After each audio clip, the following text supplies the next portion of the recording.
소낙비, 김유정.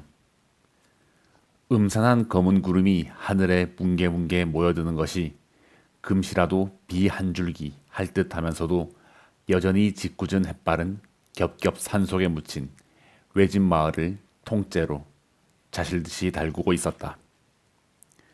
이따금 생각나는 듯 삶에 들린 바람은 논밭간의 나무들을 뒤흔들며 미쳐 날뛰었다.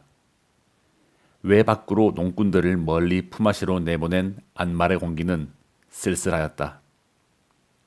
다만 맴매탄 미루나무 숲에서 거칠어가는 농촌을 읊는 듯 매미의 애끓는 노래, 매음, 매음. 춘호는 자기 집, 올봄에 5원을 주고 사서 들은 묵삭은 오막살이 집 방 문턱에 걸터 앉아서 바른 주먹으로 턱을 고이고는 봉당에서 저녁으로 때울 감자를 싣고 있는 아내를 묵묵히 노려보고 있었다.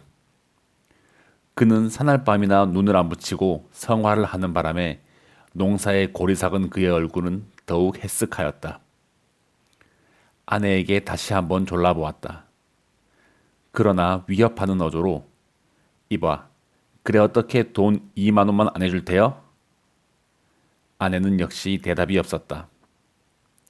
갓 잡아온 새대 모양으로 씻는 감자나 씻을 뿐 잠자코 있었다.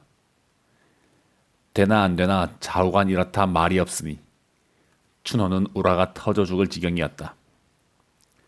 그는 타 곳에서 떠돌아온 몸이라 자기를 믿고 장리를 주는 사람도 없고 또 그 알량한 집을 팔려 해도 단 2, 3원의 작자도 내닫지 않으므로 앞뒤가 꼭 막혔다. 많은 그래도 아내는 나이 젊고 얼굴 똑똑하겠다. 돈 2원쯤이야 어떻게라도 될 수 있겠기에 묻는 것인데 들은 채도 안 하니 괘씸한 듯 싶었다. 그는 배를 튀기며 다시 한번 돈 좀 안 해줄 테요? 하고 소리를 빽 질렀다. 그러나 대꾸는 역시 없었다. 춘호는 녹이 충전하여 불현듯 문지방을 떠다밀며 발딱 일어섰다. 눈을 흡뜨고 벽에 기대인 지게막대를 손에 잡자 아내의 옆으로 바람같이 달겨들었다. 이년아, 기집 좋다는 게 뭐여? 남편의 근심도 덜어주어야지. 끼고 자자는 기집이여? 지게막대는 아내의 연한 허리를 모질게 후렸다.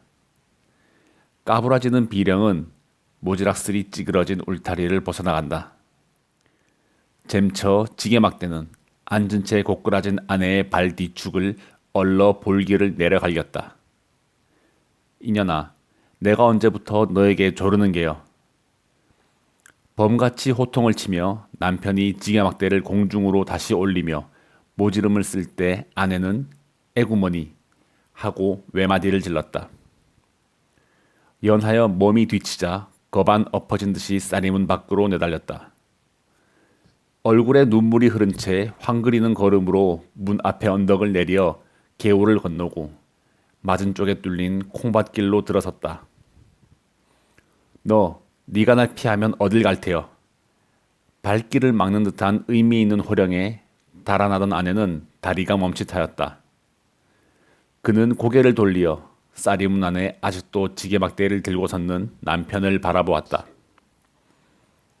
어른에게 죄진 어린애같이 입만 쫑깃쫑깃하다가 남편이 뛰어올까봐 겁이 나서 겨우 입을 열었다. 새돌엄마 집에 좀 다녀올게유. 쭈뼛쭈뼛 변명을 하고는 가던 길을 다시 횡하게 내걸었다. 아내라고 요새 이 돈 2원이 금시로 필요함을 모르는 바도 아니었다. 많은 그의 자격으로나 노동으로나 돈 2원이란 감히 땀빙도 못해볼 형편이었다. 버리래야 하잘것없는 것. 아침에 일어나기가 무섭게 남에게 뒤처질까 영산이 올라 산으로 빼는 것이다. 조그만 종댕이를 허리에 달고 거한 산증에 드문드문 박혀있는 도라지, 더덕을 찾아가는 일이었다. 깊은 산속으로 우중충한 돌 틈바귀로 잔약한 몸으로 맨발에 집신짝을 끌며 강파른 산등을 타고 돌려면 젖먹던 힘까지 녹아내리는 듯 진땀이 머리로부터 발끝까지 흘러내린다. 아랫도리를 단 웨이겁으로 두른 낡은 치맛자락은 다리로, 허리로 척척 엉기어 걸음을 방해하였다. 땀에 부른 종아리는 거칠은 숲에 긁혀매어 그 쓰라림이 말이 아니다. 게다가 무거운 흙내는 숨이 탁탁 막히도록 가슴을 찌른다. 그러나 삶의 발버둥치는 순진한 그의 머리는 아무 불평도 얼지 않았다. 가뭄에 콩나듯 어쩌다 도라지 순이라도 어지러운 숲속에 하나둘 뾰족이 뻗어오른 것을 보면 그는 그래도 기쁨에 넘치는 미소를 띄었다. 때로는 바위도 기어올랐다. 정이 못 기어오를 그런 험한 곳이라면 칡덩굴에 매달리기라도 하는 것이었다. 떼국에 절은 무명적삼은 벗어서 허리춤에다 꾹 찌르고는 호랑이 숲이라 이름난 강원도 산골에 매어 달려 길을 쓰고 허비적거린다. 골바람은 지날적마다 알몸을 두른 치맛자락을 공중으로 날린다. 그제마다 검붉은 볼기짝을 사용없이 내보이는 칡덩굴이 그를 본다면 배를 움켜쥐어도 다 못 볼 것이다. 많은 다행히 그 간 산골이라 그 꼴을 비웃는 놈은 뻐꾸기뿐이었다. 그리하여 해동갑으로 해가를 하고 나면 캐어 모은 도라지, 더덕은 일러 사발 가웃 혹은 두어 사발 남짓하게 되는 것이다. 그러면 동리로 내려와 주막거리에 가서 그걸 내주고 보리쌀과 사발 바꿈을 하였다. 그러나 요즘엔 그나마도 철이 겨워 소출이 없다. 그 대신 남의 보리방아를 온종일 찧어주고 보리밥 그릇이나 얻어다가는 집으로 돌아와 농토를 못 얻어 뻔뻔히 노는 남편과 같이 나누는 것이 그날 하루하루의 생활이었다. 그러고 보니 돈 2원은커녕 당장 목을 딴데도 피도 안 나올지가 의문이었다. 만약 돈 2원을 돌린다면 아는 집에서 보리라도 구워 파는 수밖에는 다를 도리가 없다. 그리고 온 동리의 아낙네들이 치맛바람에 팔자 고쳤다고 쑥덕거리며 은근히 시세오는 쇠돌엄마가 아니고는 노는 벌이를 가진 사람이 없다. 그런데 도둑이 제발 저리다고 그는 자기 꼴 주제에 재물에 눌려서 호사로운 쇠돌엄마에게는 죽어도 가고 싶지 않았다. 쇠돌엄마도 처음에야 자기와 같이 천한 농부의 계집이름만 어쩌다 하늘이 도와 동리의 부자 양반 이 주사와 은근히 배가 맞은 뒤로는 얼굴도 모양 내고 오치장도 하고 밥 걱정도 안 하고 하여 아주 금방석에 뒹구는 팔자가 되었다. 그리고 쇠돌아버지도 이게 웬 땡이냔 듯이 아내를 내어놓은 채 눈을 살짝 감아버리고 이 주사에게서 나는 옷이나 입고 주는 쌀이나 먹고 연년이 신통치 못한 자기 농사에는 한 손을 떼고는 헛질을 뽑는 것이 아닌가. 사실 말인즉 추노처가 쇠돌엄마에게는 죽어도 아니 가려는 그 손가락은 정작 여기 있었다. 바로 지난 늦은 봄, 달이 뚫어지게 밝은 어느 밤이었다.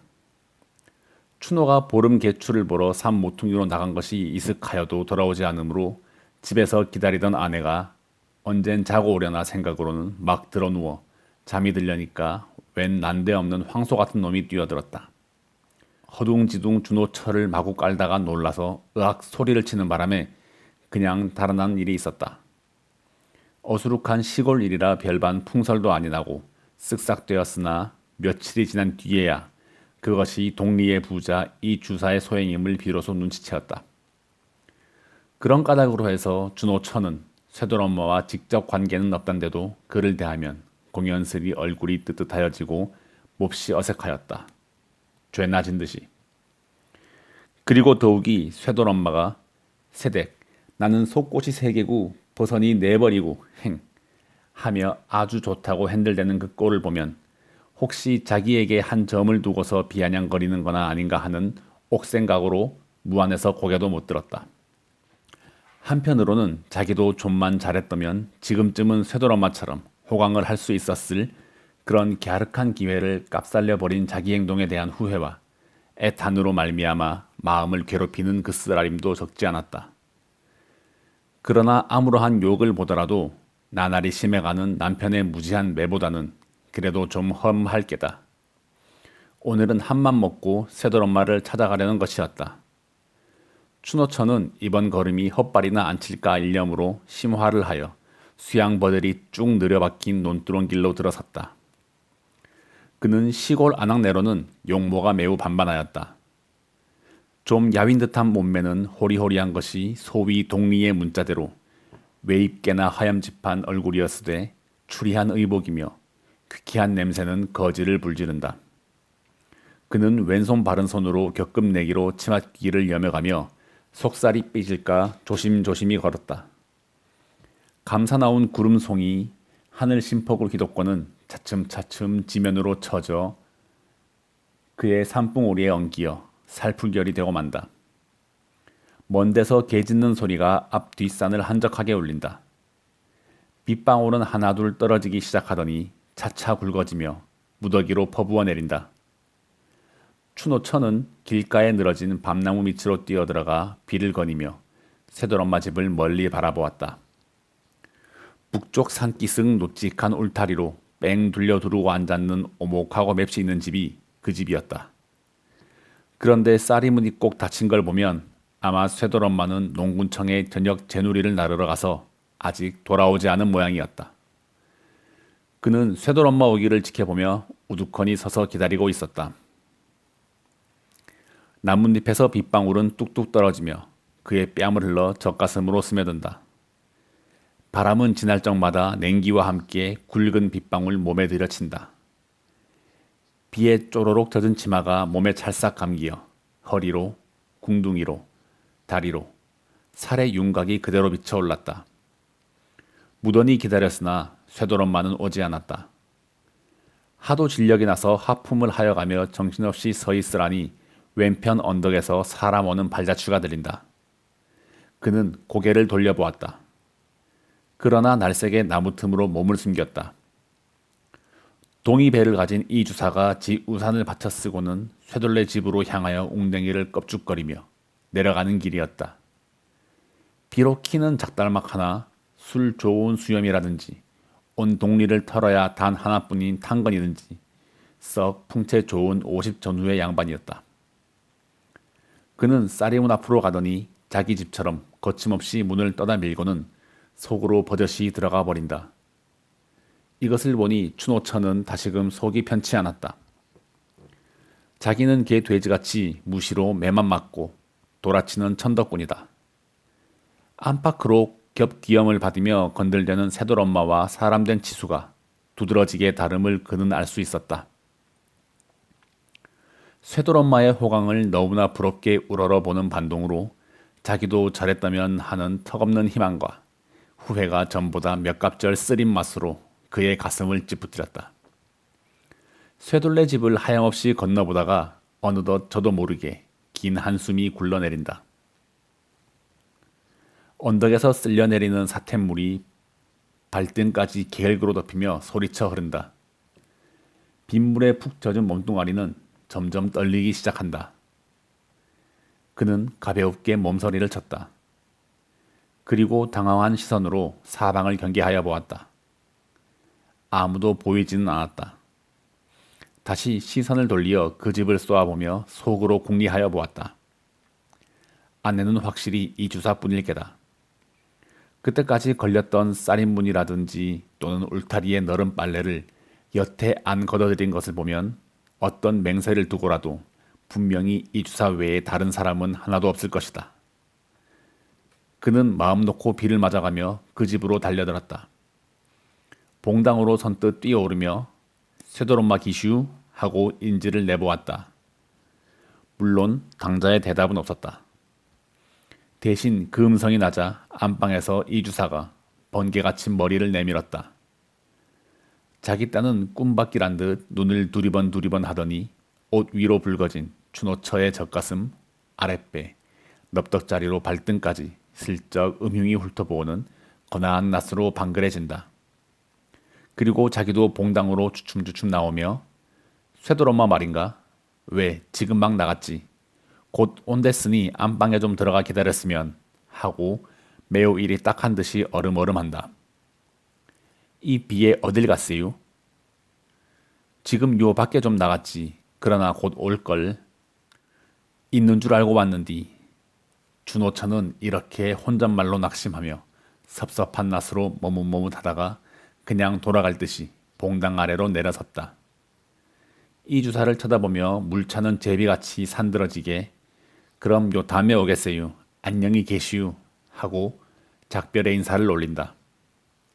지금 곧 온대는데 좀 기다리지. 다음에 또 오지유. 아닐세, 좀 기다리게. 여보게, 여보게, 이봐. 춘호처가 간다는 바람에 이 주사는 체면도 모르고 기가 올랐다. 허둥거리며 재간껏 만류하였으나 암만 해도 안 될 듯 싶다. 춘호처가 여기에 찾아온 것도 큰 기적이러니와 뇌성병력에 구석진 곳이겠다. 이렇게 솔깃한 기회는 두 번 다시 못 볼 것이다. 그는 눈이 뒤집혀 입에 물었던 장죽을 쭉 뽑아 방 안으로 쳐들이고는 계집의 허리를 뒤로 다짜고짜 끌어안아서 봉당 위로 끌어올렸다. 계집은 몹시 놀라며 왜 이러서유, 이거 놓세유 하고 몸을 뿌려치려는 앙탈을 한다. 아니 잠깐만. 이 주사는 그래도 놓지 않으며 허겁스러운 눈빛으로 계집을 달래인다. 흘러내리는 고이춤을 왼손으로 연신 치우치며 바른 팔로는 계집을 잔뜩 움켜쥐고는 엄두를 못 내어 쩔쩔매다간 간신히 방 안으로 꺽꺽 몰아넣었다. 안으로 문고리는 재빠르게 채이었다. 밖에서는 모진 빗방울이 배춧잎에 부딪히는 소리, 바람에 나무 떠는 소리가 요란하다.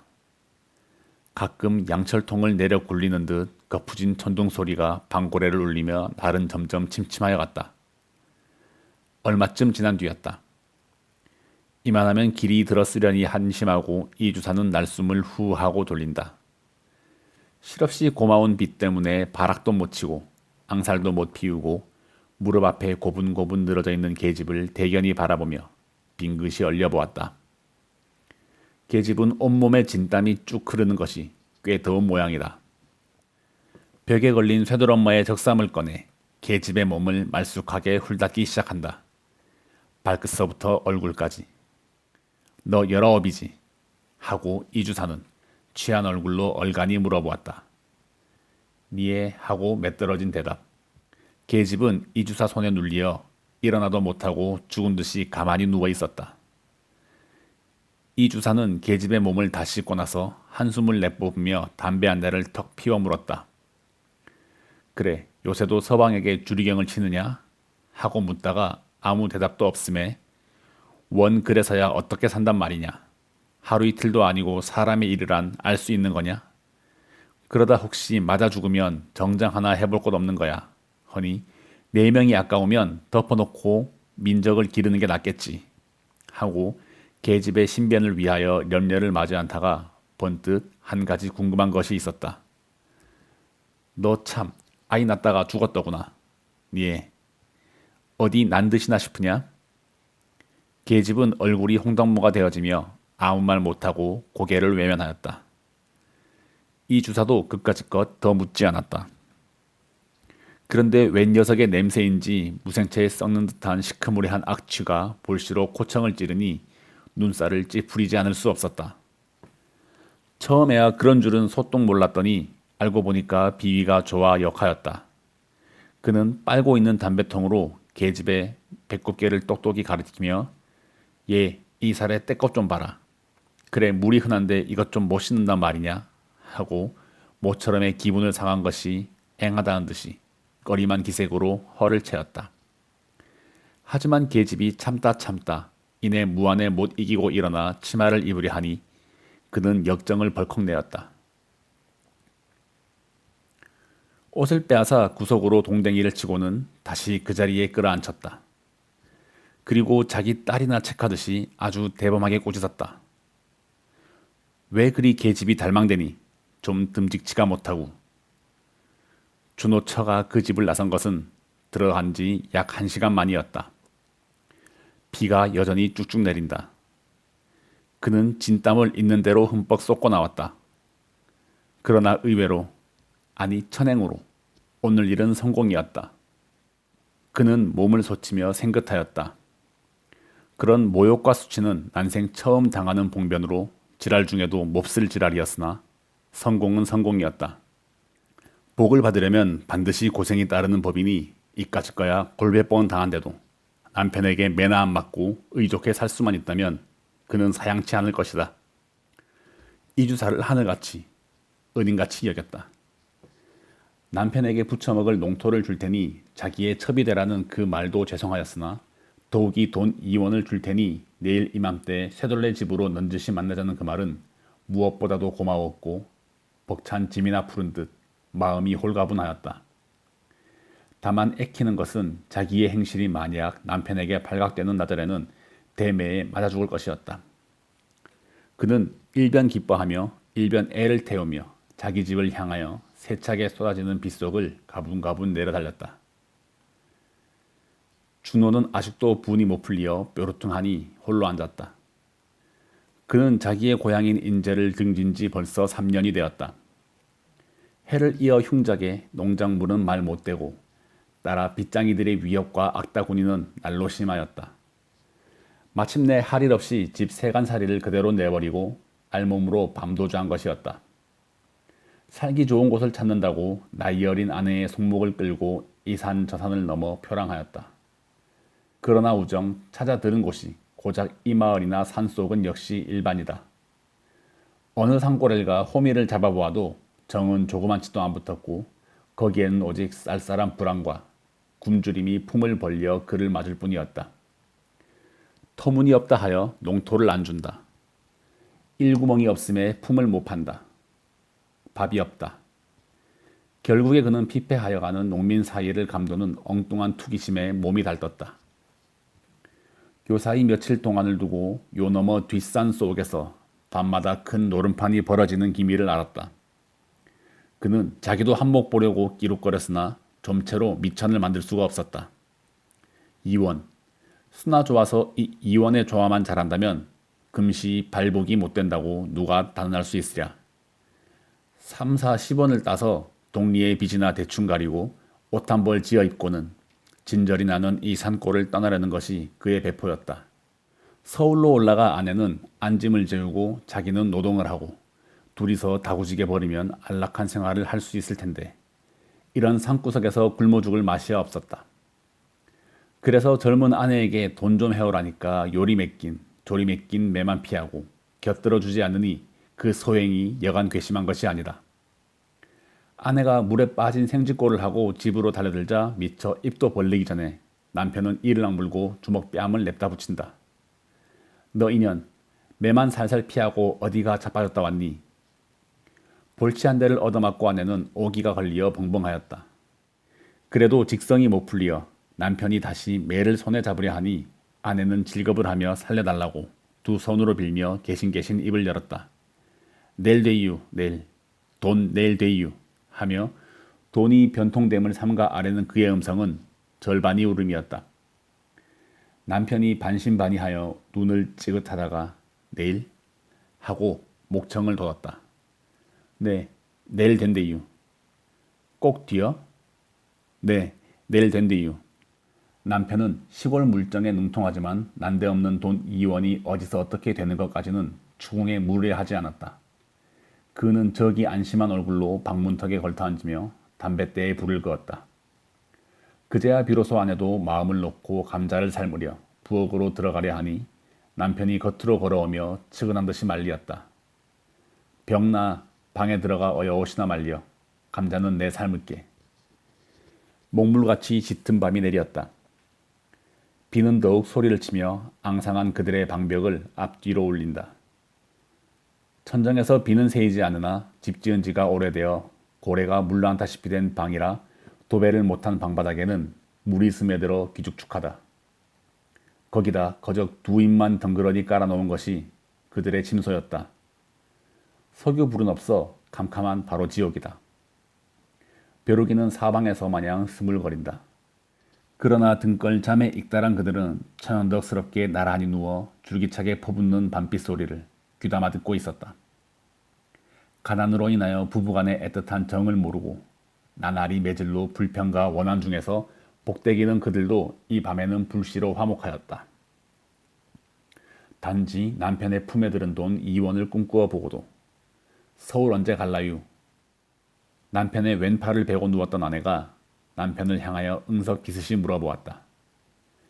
그는 남편에게 서울의 화려한 거리며 후한 인심에 대하여 여러 번 들은 바 있어 일상 안타까운 마음으로 몽상은 하여 보았으나 실지 구경은 못하였다. 얼른 이 고생을 벗어나 살기 좋은 서울로 가고 싶은 생각이 간절하였다. 곧 가게 되겠지. 빚만 좀 없어도 거뜬하련만. 빚은 낭종 갚더라도 얼핏 값세다유. 염려 없어. 이달 안으로 꼭 가게 될 거니까.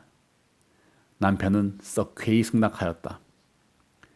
따는 그는 동리에서 일컬어주는 질꾼으로 투정가의 갑오쯤은 시루에서 콩나물 뽑듯 하는 능수였다. 내일 밤 이원을 가지고 벼락같이 노름판에 달려가서 있는 돈이란 깡그리 모집올 생각을 하니 그는 은근히 기뻤다. 그리고 교묘한 자기의 손자간을 홀로 뽐내었다. 이번이 서울 처음이지 하며 그는 서울 바람 좀 한번 쐬었다고 큰 채를 하며 팔로 아내의 머리를 흔들어 물어보았다. 성미가 워낙 겁겁한지라 지금부터 서울 갈 준비를 착착 하고 싶었다. 그가 제일 걱정되는 것은 둠 구석에서 자라먹은 아내를 데리고 가면 서울 사람에게 놀림도 받을 게고 거리끼는 일이 많을 듯 싶었다. 그래서 서울 가면 꼭 지켜야 할 필수 조건을 아내에게 일일이 설명하지 않을 수 없었다. 첫째, 사투리에 대한 주의부터 시작되었다.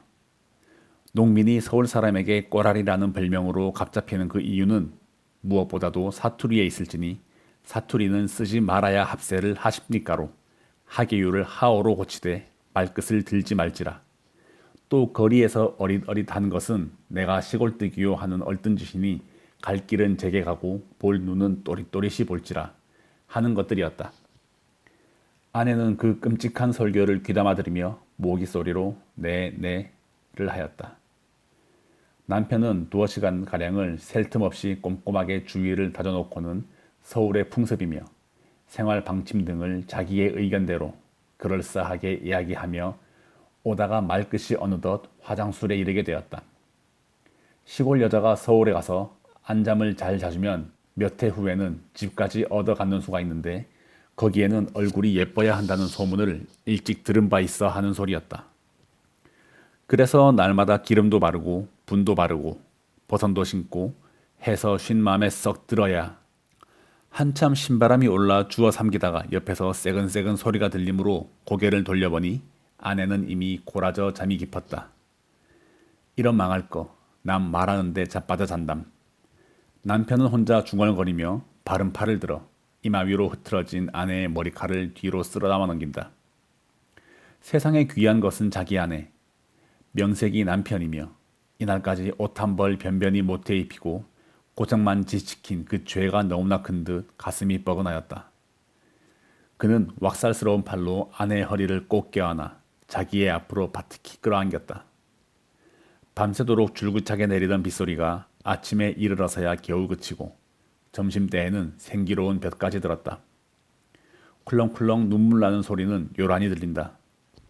시내에서 고기 잡는 아이들의 고함이며 농부들의 희희낙락한 미나리도 기운차게 들린다.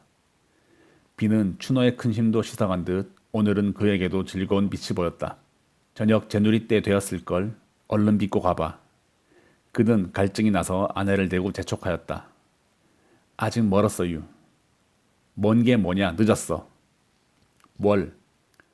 아내는 남편의 말대로 벌써부터 머리를 빗고 앉았으나 원체 달포나 아니 가리어 엉클은 머리가 시간이 꽤 걸렸다. 그는 호랑이 같은 남편과 오랜만에 정다운 정을 바꾸어 보니 근래에 볼 수 없는 화색이 얼굴에 떠돌았다. 어느 때에는 매적하게 생글생글 웃어도 보았다. 아내가 꼼지락거리는 것이 보기에 퍽이나 갑갑하였다. 남편은 아내 손에서 얼레빗을 쏙 뽑아들고는 시원스레 쭉쭉 내려 빗긴다. 다 빗긴 뒤 옆에 놓인 밥사발의 물을 손바닥에 연신 칠해가며 머리에다 반지르하게 발라놓았다. 그래 놓고 위에서부터 머리칼을 채워가며 맵시 있게 쭉을 딱 찔러주었더니 오늘 아침에 한사코 공을 들여 삼아놓았던 집신을 아내의 발에 신기고 주먹으로 자근자근 골을 내주었다. 인제 가봐 하다가 바로 곧 와, 응? 하고 남편은 이원을 고이 받고자 손색 없도록 실패 없도록 아내를 모양내 보았다.